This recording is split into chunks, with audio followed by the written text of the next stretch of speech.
စီလာဆိုပြီးမှပေါ်ကတင်တာလားသူပြောချင်တာပလဲပေါက်ကိုစစ်တုပ်တဲ့အခါမှာပလဲပေါက်ကိုသိုးဖို့အတွက်စီလာချုပ်ပြီးမှတုပ်တာလားဒါမှမဟုတ်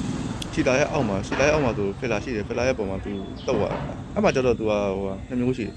ဖက်လာပေါ်မှာလည်းတုပ်မသွင်းရပလဲပေါက်စစ်ဆိုတာလေ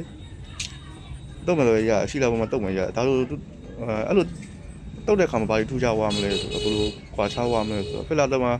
တုတ်ရင်သူကစေးလေးတွေအပြင်ကိုရှန်ထွက်တဲ့သဘောရှိတယ်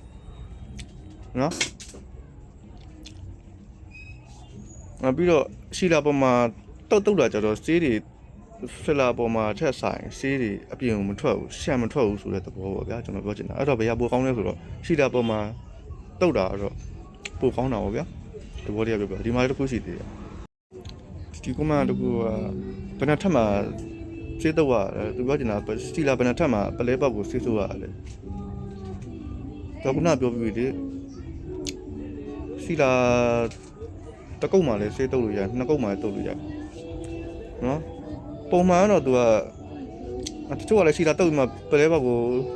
စေးတုပ်လိုက်တယ်ပြီးမှအပေါ်ကနေတိုက်ကဆွဲတယ်ဒါပေမဲ့ပိုကောင်းတာကကြတော့